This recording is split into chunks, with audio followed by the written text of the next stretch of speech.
Salut! Aujourd'hui nous allons parler de la pentode, qui est un tube que nous n'avons pas encore abordé et étudié. C'est pourtant un tube incontournable au sens où il est utilisé principalement en radio, mais aussi en audio, dans les étages de puissance et parfois dans les étages de préamplification. C'est un tube qui a succédé à la tétrode et bien sûr à la triode. Et nous allons voir les avantages et les inconvénients de ce tube multigris. A tout de suite.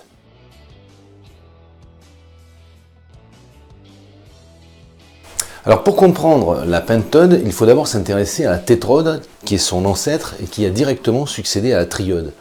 Alors je vais vous faire quelques rappels sur la triode. Alors ce que j'ai représenté ici, c'est une triode.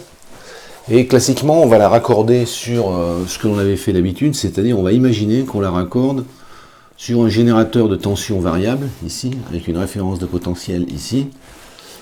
Voilà, et là, on va venir y mettre, évidemment, une EHT variable. Alors, dans la triode, on obtenait, si je trace la caractéristique d'une triode, donc tension d'anode, ici, versus courant d'anode. Comme cela, on obtient des courbes en fonction des différentes tensions de gris, ici, un peu comme ça, on va dire, voilà, qui sont avec tension de gris égale 0, moins 1, moins 2, moins 3, etc. Ça, c'est ce que l'on a vu. D'accord ? Or, la triode présente un défaut de construction, qui sont liés, en fait, à ces plaques-là. Naturellement, on fabrique, parce que ici, ce schéma sur lequel je travaille, qui est le symbole, on va dire, la façon dont on la représente sur les schémas, ça ne représente pas véritablement une triode, parce qu'en fait, la triode, ce sont des grilles concentriques. Mais bon, ça n'empêche pas de travailler là-dessus. Néanmoins, on peut imaginer, même avec ce symbole, qu'il y a une capacité parasite entre les électrodes, ici, comme ça. Il y a deux capacités parasites. Cette capacité parasite, vous la retrouvez sur les documentations des triodes. Elle est appelée capacité gris anode et celle-là elle est appelée capacité gris cathode. Alors la conséquence de ces deux capacités qui sont ici ne change pas ces caractéristiques statiques que l'on dessine ici si on fait ce montage-là. Néanmoins, elles ont pour effet, quand on vient y connecter ici un générateur, alternatif avec une impédance d'entrée, en fait on se rend compte que l'on fabrique un circuit comme cela et que cette capacité gris anode comme ça se trouve multipliée de la valeur du gain, on peut dire globalement parlant, c'est à peu près égal à ça, la valeur du gain. Ça signifie que plus le gain de la triode est élevé, plus cette capacité ici, alors je vais essayer de l'écrire mieux parce que je constate que elle est mal écrite, que cette capacité gris anode ici est relativement multipliée par le gain, on va dire. Ça c'est ce que l'on avait vu dans l'effet Miller. On a quelque chose comme ça ici. C'est la conséquence de cette capa qui est là. Ça a une conséquence, si on dessine le comportement en fréquence d'une triode, c'est que si on regarde un montage en cathode commune, on va dire au moins, mais on va avoir quelque chose comme ça. Ici, la fréquence de coupure haute du signal s'effondre liée à ce filtre qui est ici, où on retrouve quelque chose comme ça. Voilà. Ça, c'est la caractéristique d'une triode, où on a ce comportement ici, et on est limité, ici, on est limité en fréquence haute. Alors, au début de la radio, quand la radiodiffusion a commencé à exister, cette limitation ne rendait pas possible de faire des triodes, au départ, qui allaient aux alentours, surtout en onde moyenne, où on est par exemple à 1,4 MHz. Les triodes se sont vite avérés incapables d'être utilisables à ces fréquences-là très tôt dans la radio. Alors en conséquence, les ingénieurs ont recherché à améliorer ça et à essayer de diminuer cette capacité parasite, ici, qui nous, finalement, pose question et pose problème dans les bandes passantes, enfin pour la bande passante du signal. Pour essayer d'élargir la bande passante du signal. Alors, afin de s'affranchir de ce sujet-là, on a eu l'idée, à ce moment-là, je vais retirer ça, ici, on a eu l'idée de dire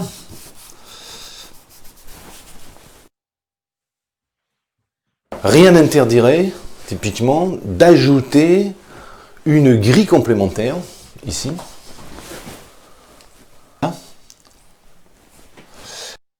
et de porter cette grille à un potentiel positif, ici, comme une petite qu'ici. Alors la conséquence de ça, c'est que en ayant porté cette grille à un potentiel positif, alors c'est une grille qui a des mailles plus lâches que la grille de contrôle ici, qui s'appelle la grille 2, alors vous la trouverez en marché en G2, et la grille normale, elle s'appelle, enfin normale, la grille de commande s'appelle grille 1, dans une tétrode. Et on va donc créer un tube à 4 électrodes, au départ, qui s'appelle ici une tétrode. Tétrode, pourquoi? Parce que ça vient du grec. D'accord? Qui signifie 4 électrodes. Alors, le fait d'avoir fait ça, ce que l'on a ici, ça va avoir des conséquences sur le comportement des électrons, enfin du moins le comportement électronique interne à cette triode avec une adjonction. Alors il faut savoir que au début, et vous rencontrerez ça notamment dans les radios anciennes, il y a eu des tubes qui ont 4 électrodes qui ne sont pas des tétrodes, qui s'appellent des triodes bigris, c'est-à-dire qu'ils ont 2 grilles, qui servaient par exemple typiquement à mettre ici l'oscillateur local et l'amplification, sur les premières radios, notamment en grandes ondes. Néanmoins, l'intérêt de ça, c'est qu'on vient diminuer de fait les capacités parasites en introduisant ici un écran. C'est tout simplement la notion d'écran. Ici, on met un écran électrostatique qui a pour effet de réduire la capacité parasite.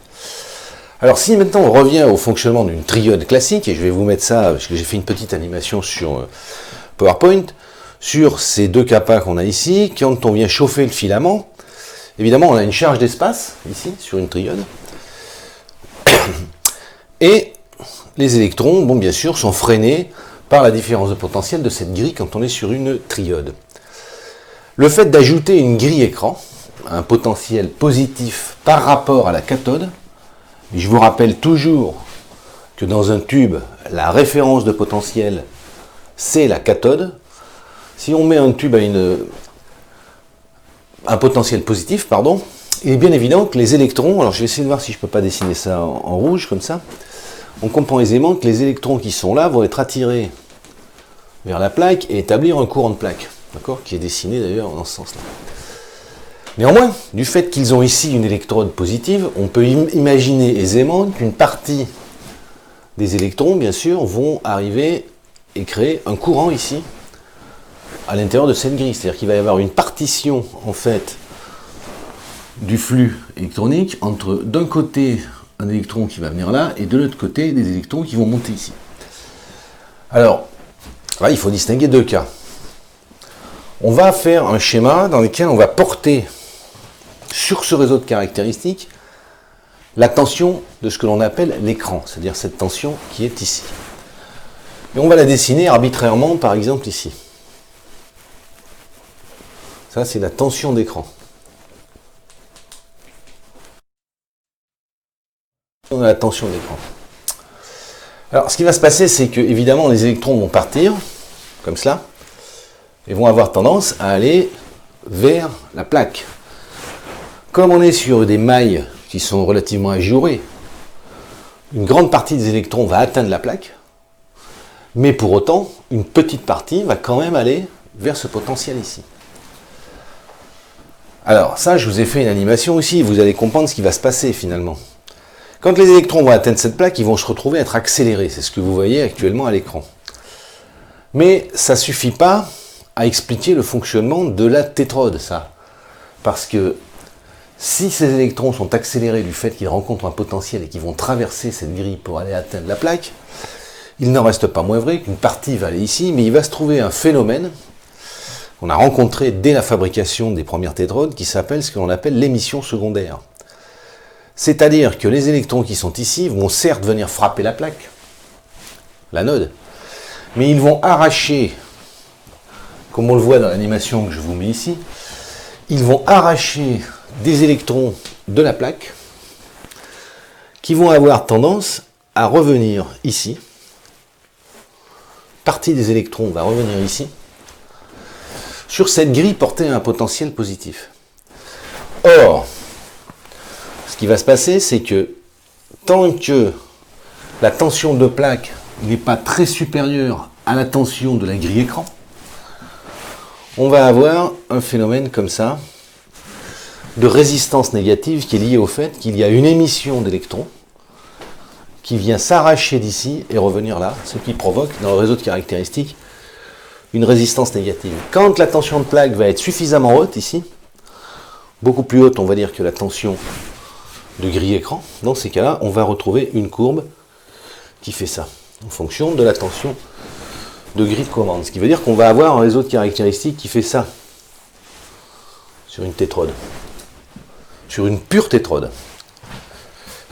C'est ce que je vous ai mis ici, cette notion d'émission secondaire. Alors cette notion d'émission secondaire que vous voyez ici, là, qui est liée, on va dire, à l'émission secondaire, c'est-à-dire au fait que l'on arrache des électrons de la plaque, qui n'a pas suffisamment de potentiel pour finalement attirer l'ensemble du flux électronique, ça pose un problème, c'est que le tube, dans cette partie ici, qui est là, dans cette partie-là, le tube est instable. Parce qu'on a effectivement ici un effet de résistance négative. Là, on est en résistance négative. La résistance du tube est négative. Alors ça, il faut savoir que cette propriété de résistance négative, au début de la radio, a été utilement mis à profit pour réaliser facilement des oscillateurs. On ne va pas aborder le sujet des oscillateurs, mais cette instabilité a rendu possible la réalisation d'oscillateurs. Le fait est, c'est que dans une tétrode, la zone dans laquelle on peut utiliser le tube, elle est là. Ça, c'est une zone utile. Sauf à faire des montages particuliers, dans cette partie-là, on est instable. C'est lié au phénomène alors d'émission secondaire. Il existe aussi d'ailleurs des phénomènes d'émission secondaire dans d'autres tubes, mais c'est particulièrement vrai dans le cas des tétrodes. Alors, quand même, l'avantage de ce truc-là, c'est qu'on a obtenu un tube. Alors, je vous mets maintenant ici la caractéristique mieux dessinée d'un tube. Et on constate, alors je vais en profiter pour effacer un peu tous ces gribouillis. On se rend compte que finalement, je vais juste dessiner une caractéristique ici. On se rend compte en fait que si l'on observe ce phénomène ici comme ça, je vais dessiner ça bon, à peu près comme ça. Voilà. On se rend compte que par contre, le courant, puisque ici nous avons le courant anodique qui est là, on se rend compte que le courant, ici,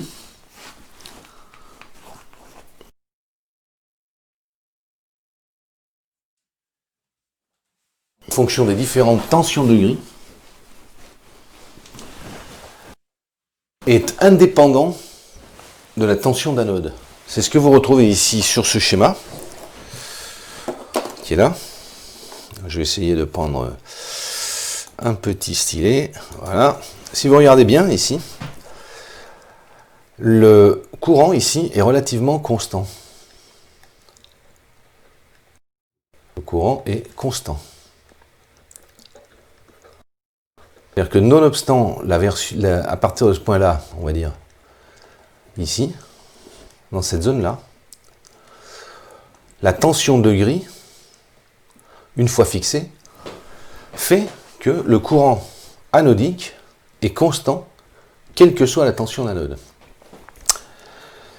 Alors, pour pouvoir s'affranchir, bien sûr, de ce problème-là, parce que c'est quand même un problème, d'abord, parce que ça limite, comme on le voit ici, la zone d'usage du tube, puisqu'on peut travailler que dans cette partie-là, ce qui veut dire qu'ici, toutes ces tensions qui sont ici ont constitué du déchet et ne rendront pas le tube utilisable en deçà de cette valeur de tension. Alors, il faut savoir que vous ne rencontrerez pas, sauf à ce que vous fassiez de la restauration radioélectrique ancienne, vous ne rencontrerez pas aujourd'hui dans les tubes modernes disponibles sur le marché, et même dans les tubes anciens, on va se dire, de tétrode pur. C'est-à-dire que c'est un tube qui n'existe plus depuis les années 30. Mais néanmoins, dans certaines radios, typiquement, vous pouvez rencontrer des tétrodes, des vrais tétrodes. Parce que c'est un tube qui est pratiquement inutile, enfin qui est difficilement utilisable et on perd évidemment une grande partie là-dessus, comme on peut le voir, de l'utilisation du tube, dans la mesure où évidemment seule cette zone-là, ici, est utilisable. Alors, maintenant, si on essaye de comprendre par quel stratagème on est arrivé à régler le problème, pour contraindre les électrons aller vers la cathode, vers l'anode, et non pas à revenir vers cette grille écran, dont je rappelle le but était de diminuer la valeur des capacités interélectrodes, de telle manière d'élargir la bande passante possible de ce tube. Évidemment, l'idée est venue très rapidement de dire, si j'introduis ici, je vais essayer d'effacer ça, voilà, si j'introduis ici une grille, on va dessiner ça, d'accord. Si j'introduis ici une grille que je viens mettre au potentiel de la cathode, ici, donc pour ainsi dire dans l'exemple qui nous occupe à 0 volts, par rapport à la cathode, tout naturellement, les électrons vont partir de la cathode. Bon, ils sont commandés par la grille de commande ici. Ils se retrouvent à être effectivement accélérés là, et quand ils vont arriver vers la plaque, ici, évidemment, même s'il y a ce phénomène d'émission secondaire, le fait que cette plaque soit au potentiel à 0 volts, ils vont être vigoureusement repoussés à ce moment-là vers l'anode. En conséquence de quoi, on va obtenir sur une pentode, on va obtenir des caractéristiques comme cela. Là, on a ce que l'on appelle une pentode. Parce que, pourquoi ça s'appelle une pentode avec ce réseau de caractéristiques, ici? Parce qu'elle a 5 grilles. 5 électrodes, en fait. Pardon, 5 électrodes. 5 électrodes.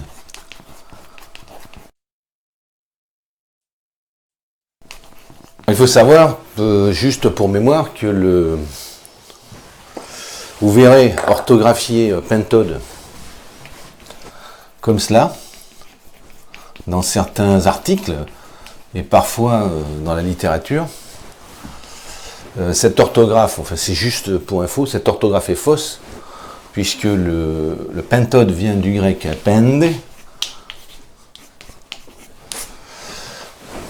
Il n'y a pas de TH. En fait, quand on met un TH en français, c'est qu'on translittère le grec θ. Mais bon, ça c'était juste pour la petite histoire, parce que je vois souvent, y compris dans des bouquins, pentode écrit comme ça. Alors, maintenant qu'on est arrivé là, on va tirer quelques petites conclusions.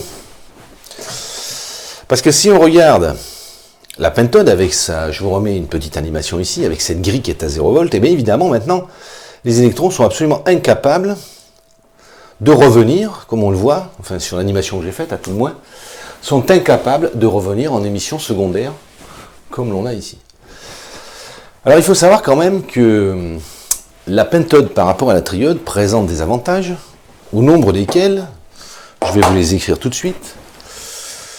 Ce qui est très important sur une pentode par rapport à une triode, si on écrit la triode ici, et là on fait la pentode, Avantage, c'est le gain.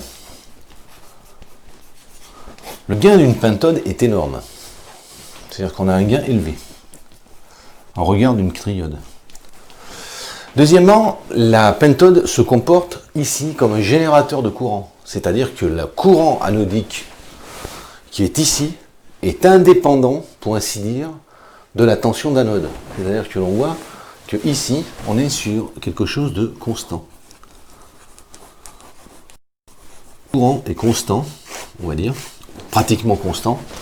Donc, on peut dire qu'on a un générateur de courant. Générateur de courant.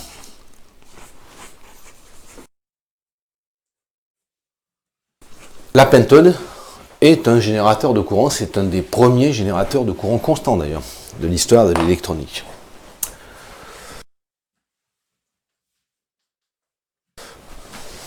Troisième avantage, les capacités parasites.